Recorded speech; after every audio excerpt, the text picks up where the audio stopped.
On tonight's program, we're going to take a little break from our Copernicus and the Jews Bible study, and we're going to focus on the Festival of Purim. Because tonight at sundown, Jews and Christians around the world are uniting together to celebrate the holiday of Purim. And we're going to talk a little bit more about what that is if you're not familiar with it. But in the interim, I want to just welcome you to our PJTN online show. My name is Laurie Cardoza-Moore.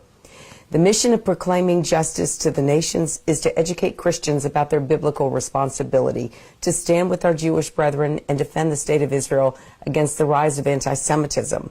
We accomplish that goal by producing award-winning programs, just like this one, and then we distribute those programs to Christians, Jews, and all people of conscience in 200 nations, reaching over 2 billion viewers worldwide. And of course, you can go to our website at pjtn.org to learn more about our organization, and of course, sign up to get on our mailing list.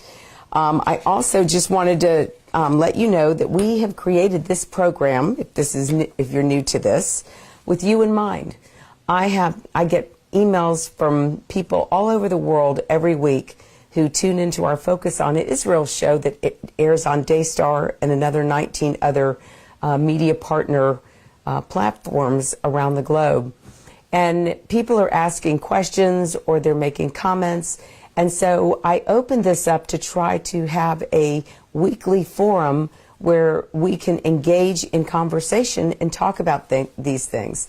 Talk about what we're studying within the Bible. Like tonight we're going to talk about Purim, so we're going to be reading some scriptures from the book of Esther. But talk about how the Bible and the book of Esther, what does it mean to us as Christians? What does it mean to our Jewish community? And why are Christians and Jews uniting together to celebrate this holiday? So our mission, again, as I said, is to educate, then activate Christians, Jews, all people of conscience to stand against anti-Semitism in their communities. We do see a growing rise of anti-Semitism globally, and it is a very disturbing trend. And the only way we're going to be able to combat anti-Semitism is if we educate people, because anti-Semitism is really born out of ignorance, whether it's within the Christian church, whether it's in the secular world. It really is, even the Islamic world, it's born out of ignorance. And for people of faith, it's born out of biblical ignorance. But again, this is the platform for you to ask the questions. So periodically through the program, I'm going to be looking to see if there's any questions that you may have. You can ask a question right here on Facebook. And of course, always share this program with your friends, like it, so that we can bring more viewers to the show. Whether it's in our textbooks on college campuses or in our communities, and now even a growing trend in our mosque, we are witnessing a rise of anti-Semitism around the globe. So I want to encourage you to please become a watchman. Please go to the website, sign up to get on our mailing list so you'll stay informed of what's going on. You'll get our newsletters, our media alerts. You'll get invitations to events that we're going to be hosting throughout the year. And then you can also bring your friends and family as well. Now, during the next segment, we're going to talk about the news this week. There's been a lot in the news going on, especially in Washington, D.C. As you all know, last week I was in D.C. to personally deliver a letter to Speaker Pelosi, a petition asking her to please remove Ilhan Omar from Congress. She does not belong in that position. And there's many reasons why. Of course, the most important reasons are the anti-Semitic statements that she has made that she's never apologized for, but equally her relationship with Muslim Brotherhood front groups. She last month spoke at a Islamic Relief USA organization that is tied to Hamas and fundraising for other terrorist groups in the Middle East. And next week, actually tomorrow, she will be speaking in Los Angeles at the Council on American Islamic Relations fundraiser. And for those of you who are not familiar with CARE, CARE was listed as an unindicted co-conspirator in the largest terrorist fundraising operation in the history of the United States of America. But ladies and gentlemen, what's really disturbing about this is that nobody's even questioning this. Nobody thinks that it's an issue. We just received notice that CARE, who has also been engaged in producing instructional materials and using that content to teach our children in our public schools, not only whitewashing the radical Islamic extremists, but also not telling or teaching our children about the Islamic faith or the Muslim faith, teaching our children how to make prayer rugs, how to pray the Shahada prayer, the prayer of conversion, which is unconstitutional. And so there was a judge who ruled today in the San Diego School District and agreed with the plaintiffs. 5 parents sued the school board and the teachers for teaching this garbage to their children. And the judge said, no, you can't teach this. It is unconstitutional, and threw it out. So that was a huge victory for us. And for those of you who have been involved with PJTN, and I have come and spoken to your community, and I've helped mobilize your community to take back local control of your education, your county commissioners, your city aldermen. You know we've been fighting this battle, and so we had a huge victory. It also sets CARE back because CARE thinks that it's got a lot of control, and though they do, and they're still in places of leadership, we, through this effort and through Ilhan Omar's relationship with these groups, these subversive groups that want to destroy Western civilization, they want to bring Islam to the United States. Their goal is not to be part of our culture. Their goal is to change our culture. And of course, that's in a document that was found during the Holy Land Foundation trial of what their, it was a memorandum explanation or a memorandum of explanation of what the role or the goal of the Muslim Brotherhood is here in the United States, in North America. So I went to speak with Pelosi. She, of course, was not in her office, but I did speak with their staff, and I left them the petition asking for her to be removed. We also had a letter delivered to the Attorney General, William Barr, asking him to launch the investigation into these subversive groups that she is raising money for. It cannot continue to happen. This is outrageous that this is going on.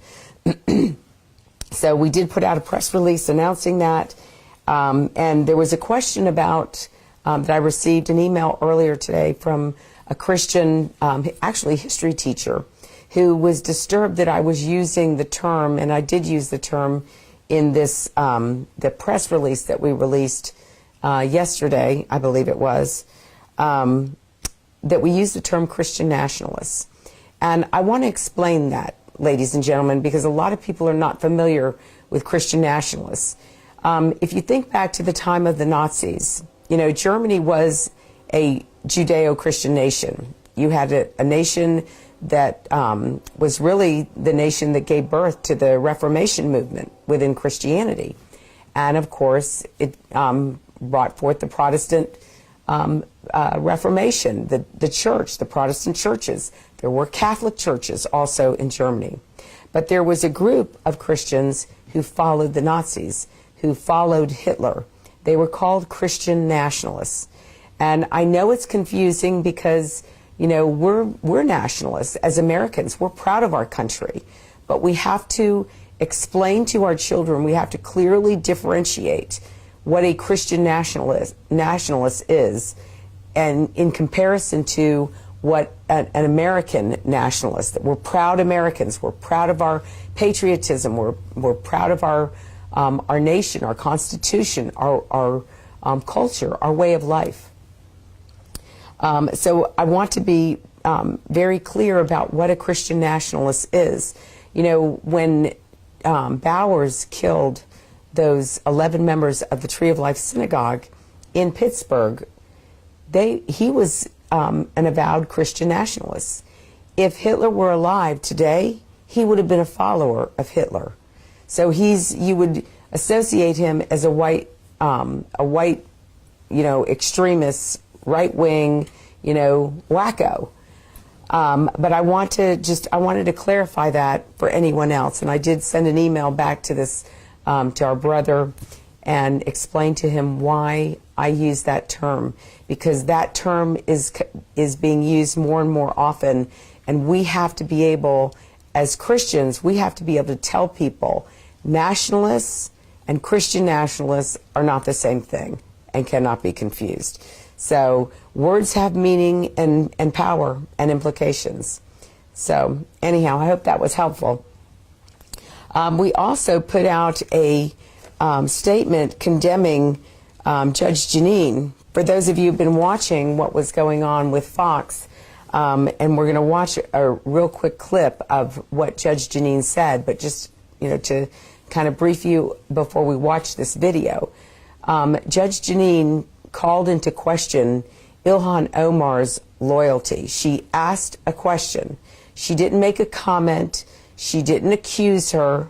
She asked her the question because if you all remember a couple of weeks ago, Ilhan Omar questioned the loyalty of Jewish congressmen to the United States because of their relationship with Israel. Well, that really is an anti-Semitic trope. If we again go back to Germany, that was one of the things that the Germans said about the Jews, that they were not loyal to Germany because they were Jews, and they were loyal to their religion or their hope for Zion, but they weren't loyal to Germany. So she asked the question, and several commentators I have caught, even Rush Limbaugh earlier today, I was listening to the show, and even Rush made the mistake of saying that she made a comment. She didn't make a comment. She asked the question, if it's okay for a sitting congressman to question the loyalty of two sitting congressmen or the Jewish congressmen in our government, then we as American citizens have a right to question Ilhan Omar's loyalty to the United States of America, because Ilhan is obviously an observant Muslim, which means that she follows Sharia law. Sharia law, which is also a political system that they cloak in their religion, Sharia law is not compatible with our U.S. Constitution. So we have a woman who obviously is Sharia compliant. She wears the hijab because there is scripture in the Quran that says that women should cover their heads so they won't be molested, because we know if a woman's head is uncovered, that becomes dangerous territory. So this is what Judge Jeanine was asking her. Where does your loyalty lie? We as Americans want to know, where does her loyalty lie? So we put out a statement in support of Judge Jeanine, and apparently many of you had contacted Fox News and complained that they pulled her show. We weren't sure if her show was going to come back up, but fortunately, thank God, it did. So we're going to take a look at this video real quick. I want you to see the context of Judge Jeanine's monologue and how she posed the question to Congressman Omar. Take a look. Military offensive in Gaza, you tweeted, Israel has hypnotized the world. May Allah awaken the people and help them see the evil doings of Israel.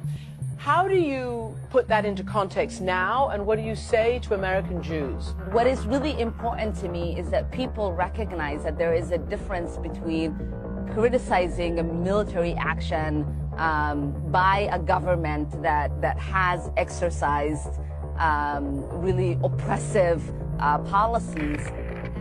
Why the disdain for the government of the country that saved you and your family after you lived in a tent in Kenya for 4 years? We all know how it starts. It starts that way. Hate is hate.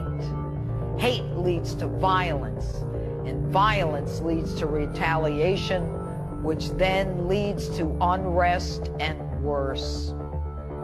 Yes, Nancy, it's all about hating Israel to promote the cause of Palestine.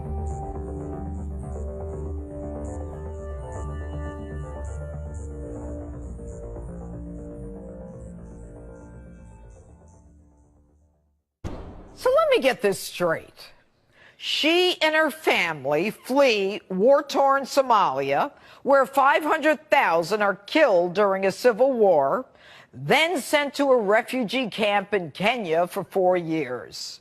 They are then resettled by our government in Virginia to enjoy the cornucopia of rights, privileges, and benefits the United States offers.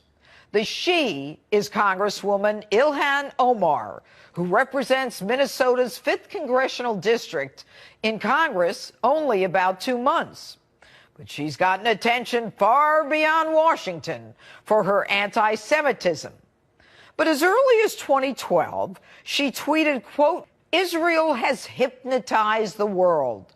May Allah awaken the people and help them see the evil doings of Israel." Now, after an uproar in her home state, she apologized, pledging to learn more about anti-Semitism. Apparently, she did not. Once in Congress, she continued with her hate-filled anti-Semitic, anti-Israel tropes. First, in defending the BDS, or Boycott, Divest, and Sanction movement, calling for the boycott of events in Israel, and even for the eradication of Israel because of their so-called oppression of Palestine. Shortly thereafter, she tweets, "It's all about the Benjamins, baby." The Benjamins, of course, a clear reference to the $100 bill. Shortly after that, she continues her hate-filled rants, accusing another Democrat congresswoman of having a dual loyalty, pledging allegiance to Israel. She is clever, though, responding with, quote, "I am told I am anti-American if I am not pro-Israel," close quote. The House knew it had to take action. And after a week of chaos on the part of House members trying to figure out if Omar should be reprimanded, identified by name, as well as removed from the powerful Foreign Relations Committee, Speaker Pelosi comes out with a watered-down, dumb, disappointing resolution that neither condemns Omar nor mentions her name. A simple, "We shouldn't hate each other." I don't think our colleague is anti-Semitic. I think she has a different experience in the use of words, doesn't understand that some of them are fraught with meaning that she didn't realize. Nancy, she speaks perfect English. She graduated from a college in the United States. You say she doesn't understand the words? Are you saying she's stupid? That she doesn't understand? Then what the hell is she doing on the prestigious Foreign Relations Committee? She speaks fluently, using tropes which are figurative and metaphorical, understanding that those words create powerful images and verbal ironies. She is far from stupid. Her comments only critical of Jews and Israel, not Italy, not Morocco, not North Korea, Israel. Now, the fact that you didn't have the backbone, grit, or gumption to draft a resolution that included her name tells me you're the stupid one. And if you don't understand, let me explain. Omar got you and all your pals to draft a watered-down resolution with a message we all learned in first grade. Don't hate anybody. Really? That took you bozos a week in the House? She then goes on to accuse respected members of Congress who support Israel, our strongest ally in the Middle East, of dual loyalty. What she's doing, Nancy, is starting a movement to shut down pro-Israel speech, making it politically incorrect. So when she comes up with her pro-Palestinian agenda, the pro-Israels are reticent to speak because she's already proven that the Dems will not punish her. And talk about chutzpah, she takes a victory lap and in an unrepentant and unchastised tweet takes credit by saying, quote, Our nation is having a difficult conversation, but we believe this is great progress. But she continues her disdain and contempt for Israel, America's chief ally, ignoring how Israel has assisted us advancing our interests in the Middle East, preventing victories by radical nationalist movements, as well as assisting us in intelligence gathering. She then goes on to slam Barack Obama, saying he's just another pretty face who got away with murder, caging kids and droning people in the Middle East. But she adds he is a bit more polished. My question, why the disdain for the government of the country that saved you and your family after you lived in a tent in Kenya for 4 years? Why the scorn? And as the Democrats scrambled to forgive, rationalize, and give a pass to a freshman in Congress, the joke is on you, Nancy. You've appeased rising anti-Semitism inside the Democrat Party. Let me say that again. You and the whole gang running for president in the Democratic primary in 2020 have appeased the rise of anti-Semitism in the Democrat Party. The sad part is that all this is contrary to the tenets of your party, which is so receptive to the LGBTQ community, illegal immigrants, refugees, and on and on.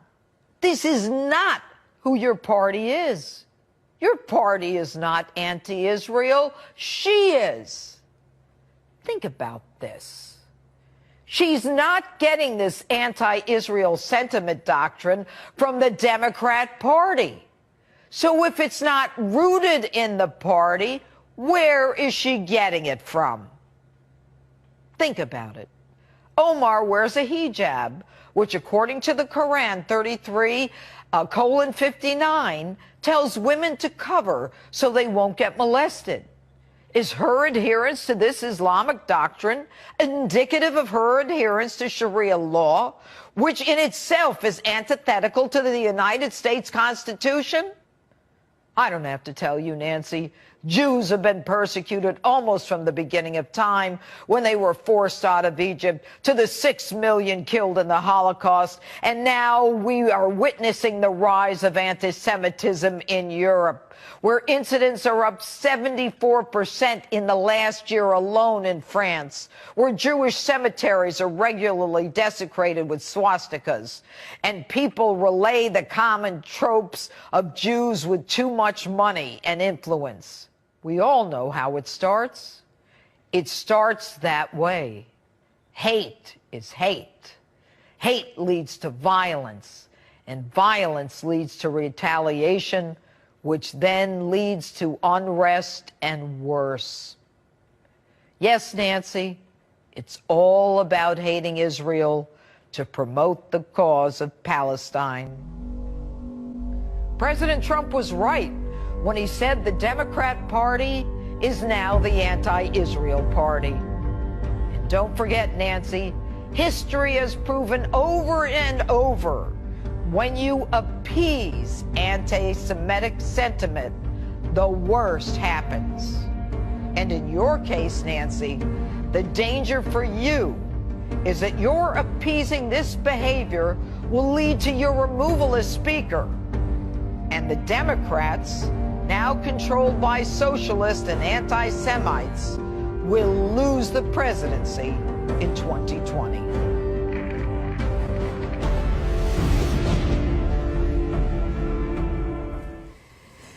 It's a very alarming video, but it's a very sobering message. And the only thing that I would add to what Judge Janine said was I would like to ask Ilhan Omar where her loyalty does lie as it pertains to the Muslim Brotherhood front groups that she's raising money for.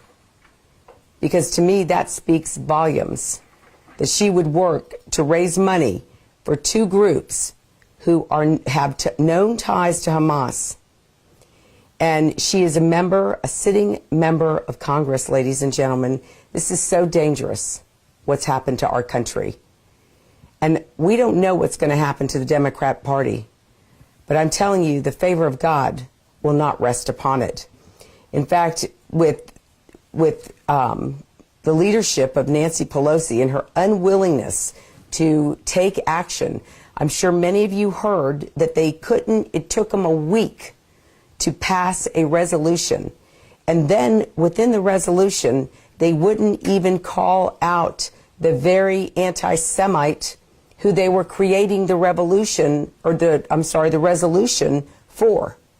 Then, of course, they water it down and then they incorporate all these other different groups. We have hate crime laws on the books, but this resolution was designed specifically to call her out.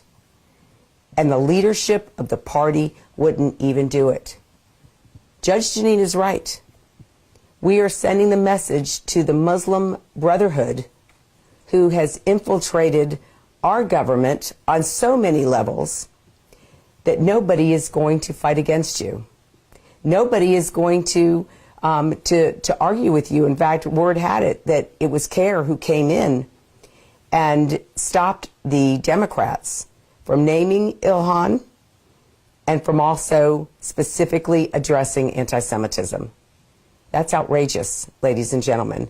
We as Americans, we the people, must stand up and speak out against this. That's why I want to encourage you, if you have not gone to our website, if you have not signed the petition there, we're not using some, company that has a bunch of bots that'll go out and, make up a bunch of signatures. I want real, authentic Americans to go to our website, sign that petition, and share that petition with your family and friends. Push it out on your social media. Send it out to your email lists. Ladies and gentlemen, I'm not asking you to go to a foreign country to fight a war on foreign soil where you could possibly lose your life. We will ultimately lose our lives, and we will lose our freedoms in this country if we don't speak up. And we need to speak up now before it gets worse. This is what we can do. We are here for such a time as this. And here, even as the sun is beginning to set here in Nashville, Tennessee, on the eve of Purim, this message couldn't be more important than right now. When you have leadership who won't stand up to the enemy, then the country will eventually fall. It'll eventually falter. And we, the people, are going to have to be the ones to speak up. I also found out within that meeting that some of the Democrats that were in that meeting to discuss the resolution didn't even know what anti-Semitism looks like. You can't make this stuff up, ladies and gentlemen. These are elected officials, and they don't know what anti-Semitism looks like. Well, they should go over to the Secretary of State's office, because in the office that monitors anti-Semitism globally, which is Ilhan Carr, he was just appointed by President Trump, they should go ask Ilhan what definition they use for anti-Semitism to determine anti-Semitic incidents around the world. Because Ilhan Omar just violated every aspect of that definition. And of course, many of you know we're introducing the Anti-Semitism Awareness Act in Ohio, in Tennessee, and in Florida this year to deal with people like Ilhan Omar. We in our states will not stand by and allow anti-Semitism to rise again. So ladies and gentlemen, again, I need your help. Please sign the petition and push it out to your family and friends.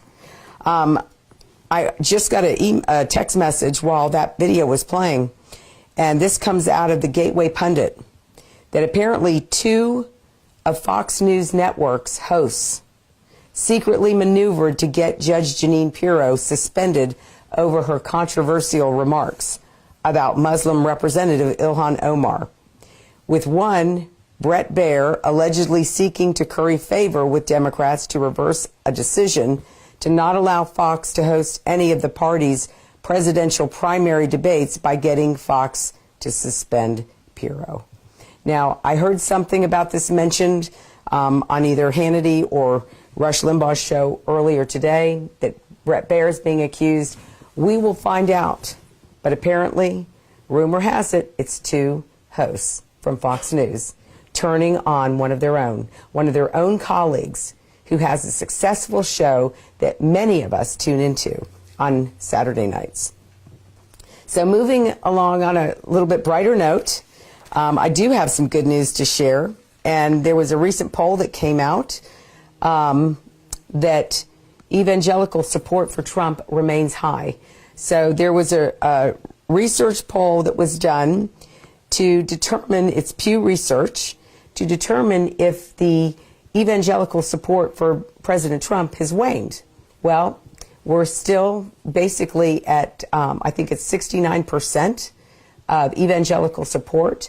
Now, within the mainstream religions, Christian religions, it's not so high, obviously.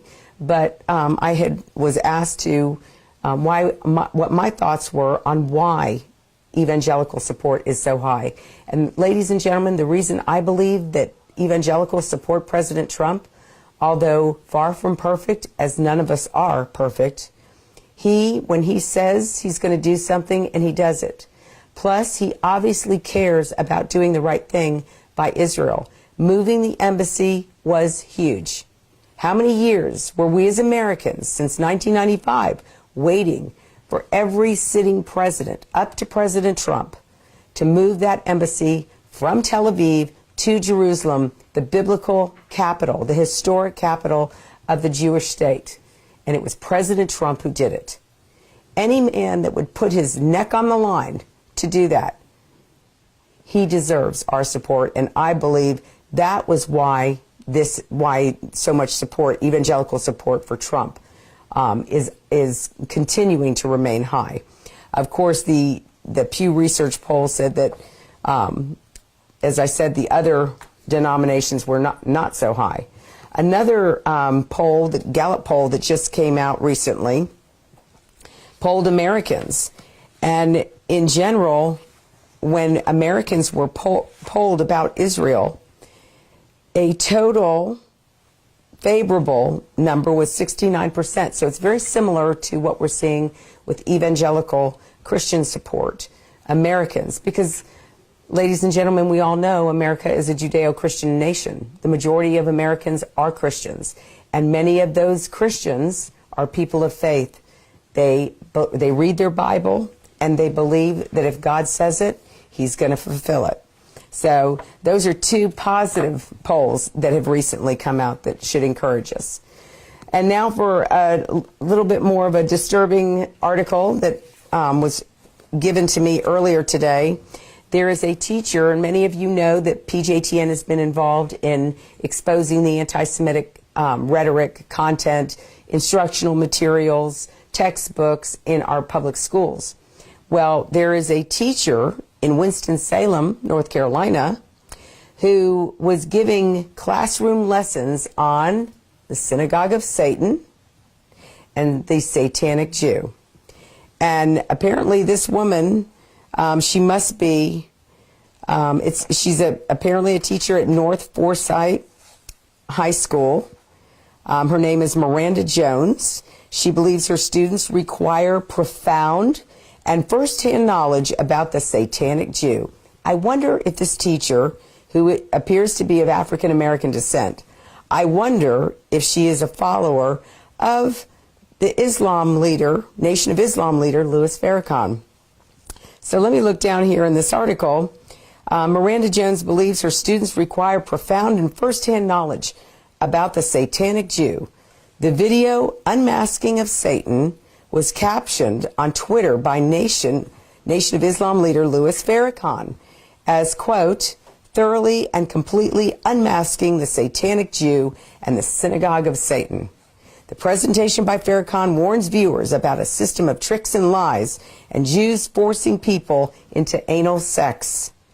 Go to any search engine and enter Anal Farrakhan for the unsavory details of that part of the unmasking of Satan presentation. Ladies and gentlemen, this is disgusting. This is disgusting that a teacher is teaching this garbage, lies, from the protocols of the learned elders of Zion to children in Winston-Salem. We had an incident here in Tennessee in Northeast Tennessee a couple of years ago where a teacher downloaded a document from Louis Farrakhan's website to teach about Mount Rushmore. And of course, it was completely inaccurate and hate-filled about America and every one of our leaders. So this is what's happening in our schools. So if you have children in the public school system, I want to encourage you.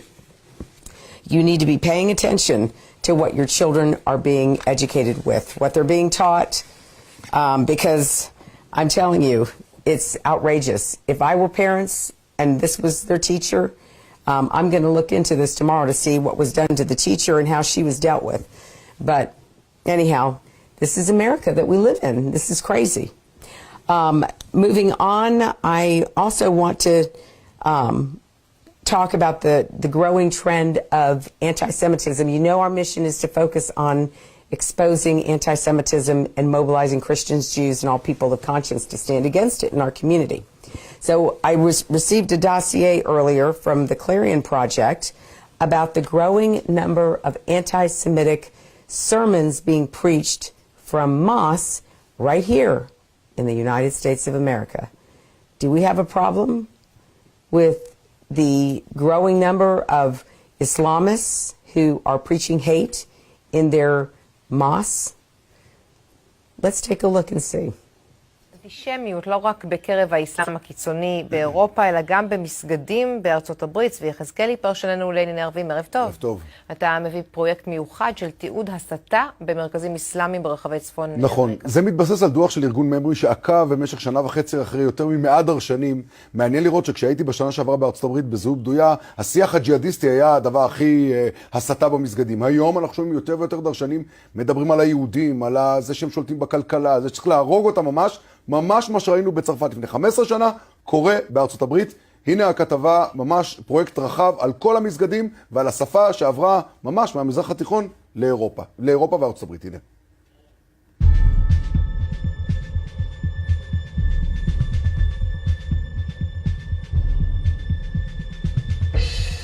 لا تقوم الساعة حتى يقاتل المسلمون اليهود فيقتل المسلمون اليهود. Even if you look deeper to each of them, behind the scenes, Jews running everything. The Ashkenazi, he has no connection at all to the Holy Land. The pro-Israeli lobby has been using the United States as a cash cow. תקשיבו רגע לקולות. מוכר לכם? איפה שמענו כאלו דיבורים במסגדים? זה היה בסעודיה, בעזה, בטורקיה או באיראן? נכון, זה היה שם, רק שהפעם זה קורה בארצות הברית של אמריקה. The Zionists treat the Palestinians exactly like the Nazis treated the Europeans. Some of them were turned into monkeys and pigs, literally. They killed the prophets. They killed the messengers of Allah subhanahu wa ta'ala. תחת הכיסוי של חופש הביטוי, טקסטים אנטישמיים מובהקים נשמעים במסגדים ברחבי היבשת, עם קריאה ברורה לפגוע ביהודים ודיבורים שהאמריקנים עדיין לא קולטים, שמתרחשים ליד המדשאות היפות והחנויות הזוהרות של אמריקה. فهم أهل حيل، أهل تلاعب بالدين وبالقيم، يحرفون الكلمة عن مواضعه. And Rasulullah sallallahu alayhi wa sallam gave us the glad tidings that at the end of the time we will fight those Jews until the rocks and the trees will speak. O Muslim, this is a Jew behind me. اللهم دمرهم تدميرا ولا تغادر منهم صغيرا ولا كبيرا. מה קורה במסגדים בארצות הברית ששם אפשר לומר כמעט הכל בחסות חופש הביטוי? איך קרה שהאמריקנים, למרות המכה הקשה שספגו ב-11 בספטמבר, מתעלמים מכל זה? התמונה שגילינו הייתה מאוד מדאיגה. הסתה קשה מאוד נגד יהודים. את השאלות הללו שאל יגאל קרמון, מנכ"ל ארגון ממרי, ארגון שמתמחה במעקב אחר התקשורת במזרח התיכון.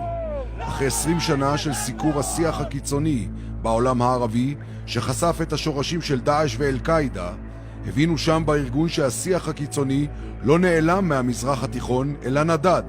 אנחנו ראינו את זה קורה באירופה לפני 8 שנים, במסגדים, אצל השייחים. והנה כעת השיח הג'יהאדיסטי של האסלאם האנטישמי מתמקם בארץ האפשרויות הבלתי מוגבלות. הרבה מאוד מן ההסתה נגד היהודים הידרדרה ממש לאיומי אלימות, תוך התבססות על טקסטים אסלאמיים. הנה כמה דוגמאות מרחבי ארצות הברית. לא מדובר בשייח בודד במקום מרוחק, אלא באימאמים במסגדים מרכזיים בכל רחבי היבשת. כאלו שפוגשים את המאמינים מדי שבוע בתפילות יום השישי, כאלו שמנצלים את הסכסוך הישראלי-פלסטיני כדי לעצב מחדש את האנטישמיות החדשה. ما دام المسجد الأقصى في قبضة اليهود أسيرا فهذه أمة ذليلة. ما دام المسجد الأقصى تحت أقدام القردة والخنازير هذه الأمة ذليلة. اللهم اجعل البيت بيت المقدس وأرض فلسطين مقبرة لليهود يا رب العالمين. חברת הקונגרס החדשה ממוצא סומלי מוסלמי, אילהאם עומר, חשפה את זה בשבוע שעבר. Congress freshman Representative Ilhan Omar has been a lightning rod for criticism, mostly stemming from what critics say are her anti-Semitic remarks. אבל השורשים של השיח הזה נטועים בקהילות ובמנהיגיהם במסגדים. Look at the Jews. הנה מה שנשמע במסגד בניו ג'רזי שבניו יורק. The Jews could never escape their origin. I mean, no matter how European they became, they still were in origin, in culture, in background, they remained Jewish to them. They were always the other. ובצד השני של החוף המערבי בקליפורניה, מספרים על תוכניתם של היהודים לכבוש את הקעבה. I promise you, it is not only Palestine. If you're going to be like that, most of the Middle East, and even as I said, Mecca and Medina. כמובן זו האסלאמיות שאותם דרשנים רוצים להפיץ ולשמר, האסלאמיות על יסוד האסלאם הראשוני, הבסיסי של תקופת מוחמד, האלים נקרא לו. בדוח המפורט של ממרי ישנם מאות אימאמים, מנהיגי קהילות בארצות הברית, שמדברים בשפה כפולה, החוצה באנגלית ופנימה למאמינים בערבית.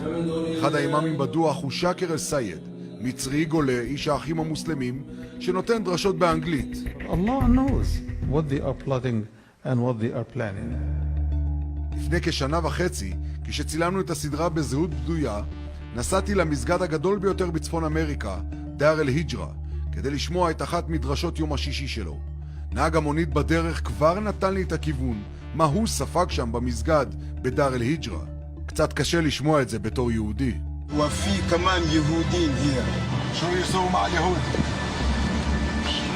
كلهم أحب الحماس. בווירג'יניה 20 דקות נסיעה מהבית הלבן, באותה דרשה ביום שישי, שקר אל-סייד לא אמר דבר הקשור לטרור או לאנטישמיות.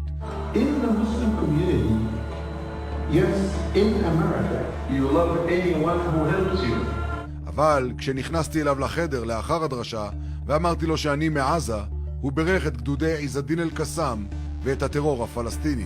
الله عزة فجعل فيهم قسام وكتائب الأقصى وحماس. כאן בדוח של ממרי הוא מככב ומספק את המבט שלו על היהודים. The children of Israel have proven to have harsh hearts. No point in time will you ever reach anything with them. Why? They are good at it. History, it's in the genes. It's in the blood. הקהילות היהודיות שהן הקורבן הישיר או היעד הישיר של ההסתות האלה פוחדות לעשות דבר. לא מחאה, לא פעולה ציבורית, לא שום דבר. הם פוחדים להיחשב לאסלאמופובים. אחרי שנים ארוכות של התבוננות בשיח המסגדים, אפשר לומר בבירור, זה לא דיבור אגבי של תגובה על המתרחש בעולם, אלא תיאוריה סדורה של מנהיגי הקהילות לחזור לאסלאם השורשי שרואה ביהודים כופרים, כאלו שיש להשמיד אותם ולהילחם בהם. דיבורים שאינם נותרים בחלל הריק. اللهم أهلكهم بددا وأحصهم عددا ولا تغادر منهم أحدا. זה קרה בפריז, זה גם יכול לקרות בארצות הברית, מזהיר יגאל קרמון, מנכ"ל ממרי. אין בית ספר בלי שמירה, אין בית כנסת ללא שמירה. זה יהפוך להיות כמו צרפת ואנגליה, אם לא תהיה התעוררות והתמודדות נגד זה. צריך לציין שהדרשות הללו לא הוקלטו בהיחווה, אלא רובן ככולם מופיעות בערוצי היוטיוב של המסגדים עצמם, כך שבעצם אין להם מה לפחד. האמריקנים, בין אם זה תחת שלטון אובמה שעודד את האחים המוסלמים, או שלטון טראמפ שניסה להתעורר מהחלום הקודם, עדיין יחדיו לא מבינים שיש כאן אמירה ברורה שנכתבת על הקיר. אז זהו עולם שאיננו עולה לסרפס, לרמת השטח, כי זה הכל בערבית. אם לא מתרגמים את זה, אז הם לא בעניינים. זרועות השלטון גם לא מכירות, יש להם כל כך הרבה יעדים לטפל בהם. Two men are under arrest in connection with an attack on a Jewish man. אנטישמיות לא נשארת רק במסגדים, הניסיון מוכיח שזה עובר למעשים. בארצות הברית זה בלט מאוד בשנתיים האחרונות, תקיפות יהודים בשל היותם יהודים. מעניין לראות שדווקא במזרח התיכון, שהתפכח מהחלום האסלאמי של האביב הערבי, שנכווה מאותה אש קיצונית של דאעש והאחים המוסלמים, מפקח יותר על המסגדים.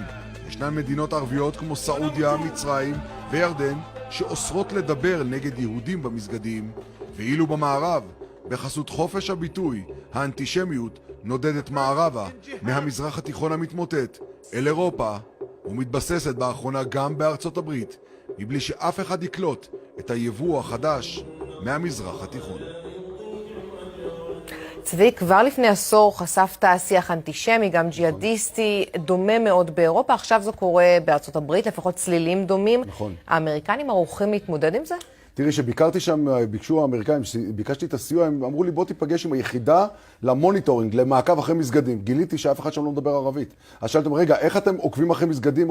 רק מה שיש באנגלית. יש עדיין לאמריקאים, למרות כל העבר שלהם עם הטרור, חוסר יכולת להיכנס פנימה אל תוך השיח הזה, וזה כתוב על הקיר. מבחינתי אני ראיתי את זה, זה פשוט אבולוציוני. איך שזה קרה קודם במזרח התיכון, מנהיגי ערב אומרים אסור לדבר ככה נגד יהודים, היום בצרפת מדברים ככה, ועכשיו בארצות הברית בהחלט מדאיג, ואין ספק שהאמריקאים צריכים להתעורר למציאות הזו. צבי, תודה רבה. אנטישמיות, לא רק בקרב. So Ilhan Omar says that we need to have we're having a very important conversation. But Ilhan Omar's conversation is not about what we just saw. This is very dangerous, ladies and gentlemen, that this is going on in the United States of America. For many of you who've been following PJTN for many years, in 2010 we were involved in exposing the two Muslim Brotherhood members of Hamas who were board members of a mosque in Murfreesboro. They both had ties to Hamas. One of them was actively recruiting Muslims to kill Jews to free Palestine on his MySpace page. This was right here in Tennessee. So, ladies and gentlemen, it has gotten out of control. And our government is going to have to start investigating these mosques and what is being preached here, because you can see the hatred, the obvious hatred.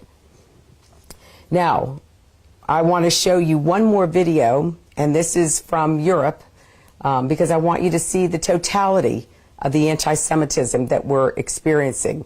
Here, as we're celebrating Purim, here is another clip of a parade from Belgium with anti-Semitic tropes on display, and of course, take a look, and then we'll come back and comment in just a minute. Sabbatjaar genomen, dat gaan ze zo tonen, dat sabbatjaar. Tijdens de stoet kan iedereen kijken naar de kluisjes. Er zit geen geld in, maar er zouden muisjes moeten inzitten. Bon, het hele verhaal van de vismolen. Sabbatjaar 2019. Shalom makers, ai was schrokkers. Valt ons denken van ons kloos, daar zit de garos moois. Dat is niet bloos als een joodse moois. En wij dansen en wij springen richting grote man. Van de roze jood, dat is nog extra vet.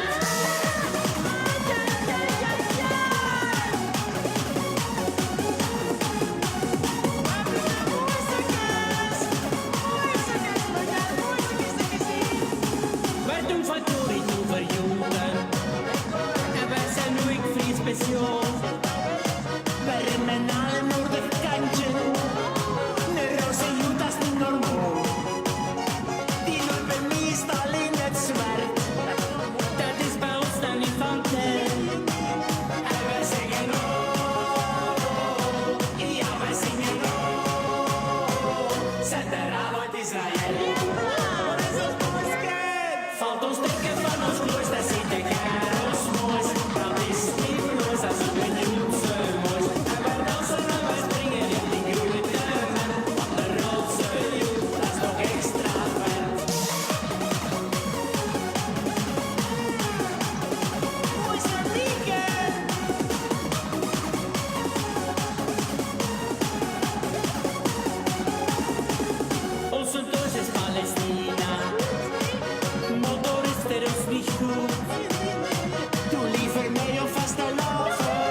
So, ladies and gentlemen, this took place in Belgium, and there were phone calls made to the mayor condemning this parade, or this aspect of the parade, how outrageous this was. It was very clear what this float was about. It was Orthodox Jews. It was Jews sitting on money bags. You probably saw on the float the money bags that they were sitting on. There was a rat in one of the scenes. I was watching the people as this float was going by, and they're all singing Shalom. It was very clear they wanted the audience to know who they were referencing. It was the Jews. And the mayor of the city wouldn't even condemn the float. He didn't have a problem with it. This type of garbage is going on again today in our lifetime. Ladies and gentlemen, we're not an unsophisticated world. We're not living back, pre, airplanes and pre-ships, and, we're living in a modern time. We have modern technology. We have intelligent people. We have some of the best universities around the world, although that can be questioned now. But this type of activity is still going on. And you think that we would have learned from it. But it's true.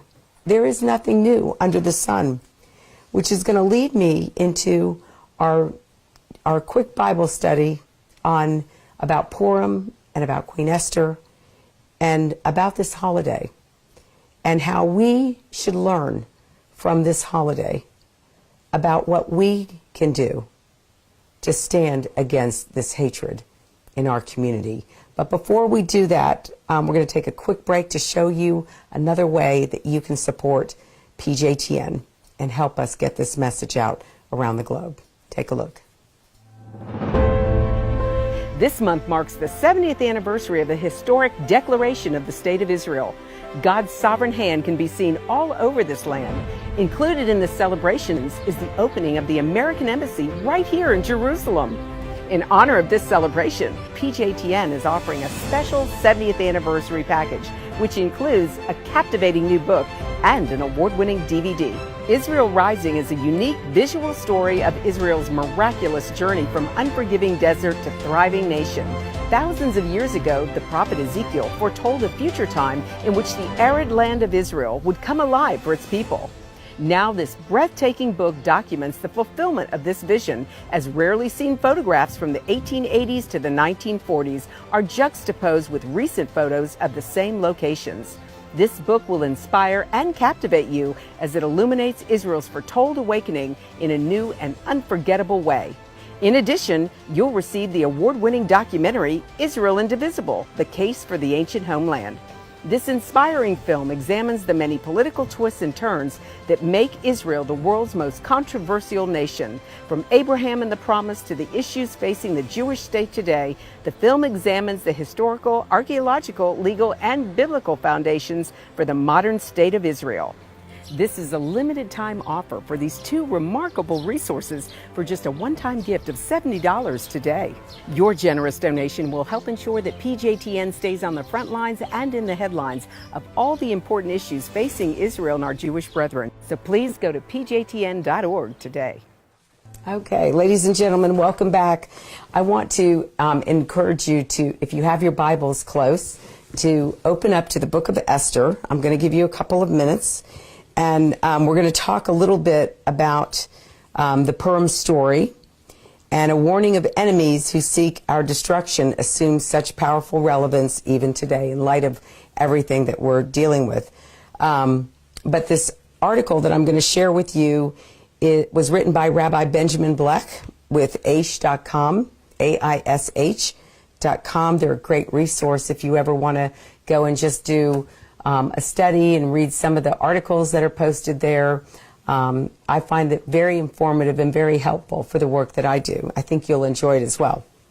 So as you're looking for the book of Esther, I'm just going to share with you what Rabbi Benjamin Bleck shared in this Ilan Omar, the Benjamins, and Purim today. George Eliot is credited with saying history repeats itself. Mark Twain sharply improved on it with his observation that history doesn't repeat itself, but it does rhyme. No matter how much things may change, one constant always remains: the Hamans of the world, the Jew haters who seek to destroy, to murder, and to bring an end to all Jews, from young to old, are somehow forever with us. It was foretold in the Torah, in the first battle against Amalek, prototype of the anti-Semite throughout the ages, we are informed that although the Jews won the fight, Joshua only weakened our enemy. Amalek survived. He continues to plague us in many disguises. Mass, which have become part of Purim ritual, to remind us that people often conceal their true intentions under the guise of noble goals, even as they plot the genocide of our people. What happened in Shushan is the story of our people throughout the ages. It isn't just ancient Persia, the persecutions and the pogroms of the Middle Ages, or even the Holocaust of the 20th century. Tragically, it is the story once again of our own times.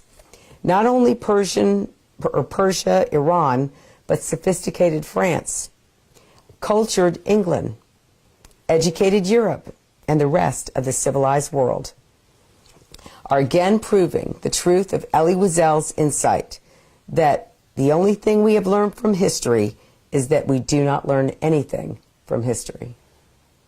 As we recall the Purim story once again, its warning of enemies who seek our destruction assumes such powerful relevance even here in the United States today.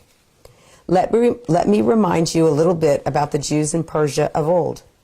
When King Ahasuerus celebrated his ascent to the throne, he threw a huge party to which all were invited. Jews were welcome guests. The drinking was in accord with people's different faiths. In retrospect, a bill decrying hatred against any and all minority groups would almost certainly have passed in the Persian Congress. Yet it only took a short while for Haman to turn his strategy of genocide into national policy. What was the key to Haman's success? His speech is recorded in the Megillah. If you have your book of Esther open, if you turn to chapter 3, and we're going to read verse 8. And Haman said to King Ahasuerus, "There is a certain people scattered and separate among the peoples throughout all the provinces of your kingdom, and their laws differ from those of every people, and they do not keep the king's laws. It is therefore of no use for the king to let them be." The Jews have dual loyalty. That is their crime. Ilhan Omar didn't invent the brilliant lie. It's always been Amalek's secret weapon. Hitler knew it. Stalin knew it. Read the Torah on the way in which Pharaoh was able to turn the Egyptians against the Hebrews, the same Egyptians who have been saved by the wisdom of Joseph. And you will find similar strategy. In Exodus chapter 2, verses 9 through 10, it says, "He said to his people, 'Behold, the people of the children of Israel are more numerous and stronger than we are. Get ready. Let us deal shrewdly with them, lest they increase and a war befall us, and they join our enemies and wage war against us and depart from the land.'" Winston Churchill famously said, "A lie gets halfway around the world before truth puts its boots on." The lie of Jewish dual loyalty is perpetuated by the Hamans of history, even as Jews, wherever they reside, prove the truth of the promise given by God to Abraham, that I will bless those who bless you. Purim, happily, is not merely the story of anti-Semitism. It is the biblical record of a major victory over a nefarious anti-Semite. And perhaps the most ironic part of the story is a truth made famous these past few years by a contemporary Jew hater. Ilhan Omar is right. It's all about the Benjamins. For Omar, the Benjamins, a reference to American $100 bills, was her despicable insinuation that Jews, as as the forged protocols of the elders of Zion long ago put it, control the world behind the scenes with their money.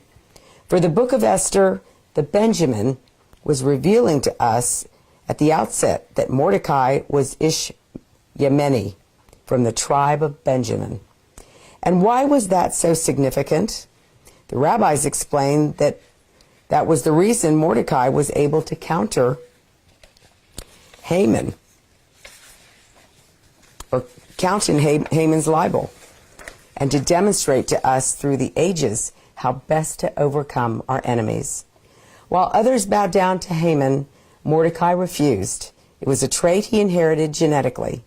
The rabbis tell us that when Jacob met with his brother Esau, he bowed down to him. According to some commentaries, it was a sin for which he would be held accountable. And 11 of Jacob's sons bowed down as well. Only Benjamin, who was not yet born, did not bow. And so Mordecai, a different descendant of Benjamin, maintained the tradition of his ancestor. The man who would not bow down to an enemy in humble submission is the one who encouraged Esther to similarly stand proudly and firmly without embarrassment or fear and speak up on behalf of her people. Who knows, he told her, if not for a time such as this, have you been placed in this position of rulership. Mordecai and Esther are the heroes of the Purim story because they refused to cower before those who sought to destroy our people. They spoke out against their Haman with all of their strength.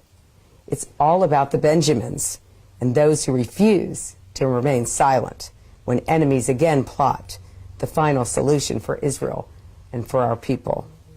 Maybe it isn't a coincidence that all this is happening at the very time Jews around the world are celebrating Purim.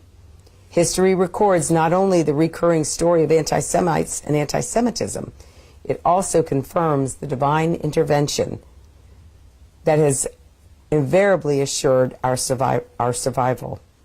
And this miracle in the one biblical book in which God's name isn't mentioned even once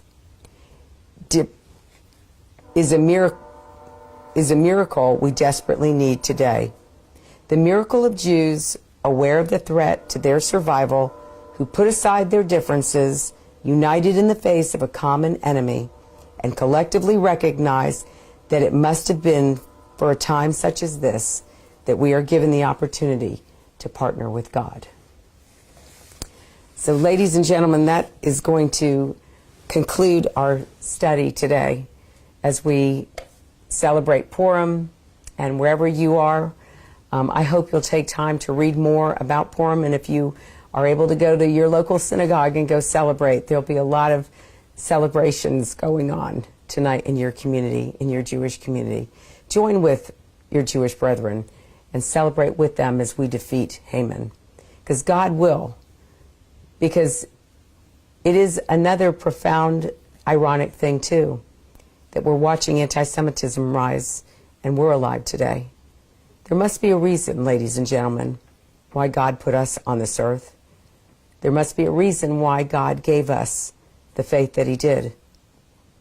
And there must be a reason why you decided to tune in tonight. I hope that as you conclude your day with your prayers, that you will go before Almighty God and you will ask him how you can play your role as Esther or Mordecai to defeat the Hamans of our day. So I want to thank you for tuning in this evening, and I want to just encourage you again, please share this, like this, with your family and friends. Go to our website if you haven't signed the petition. I'm asking you to please take the time to sign the petition to remove Ilhan Omar from Congress. It may just be for that purpose that we have come to this place. So I want to thank you again. God bless you. Go to our website and encourage your family and friends to tune in next week. We'll look forward to seeing you. In fact, next week we're going to be at the NRB, so we'll have some video clips, video footage of our work there at the National Religious Broadcasters Convention in Anaheim. We look forward to seeing you too. God bless and good night. To support this program, send your tax-deductible gift to Proclaiming Justice to the Nations, P.O. Box 682711, Franklin, Tennessee 37068.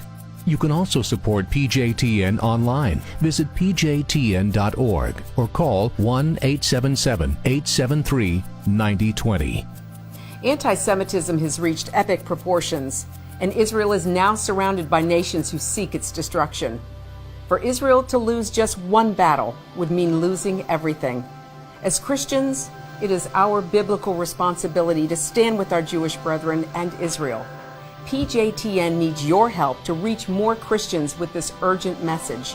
Please visit our website to become a member today and order our award-winning documentaries. You must decide that you won't be silent. Sign up now at pjtn.org. God bless you and thank you for your support and prayers. To support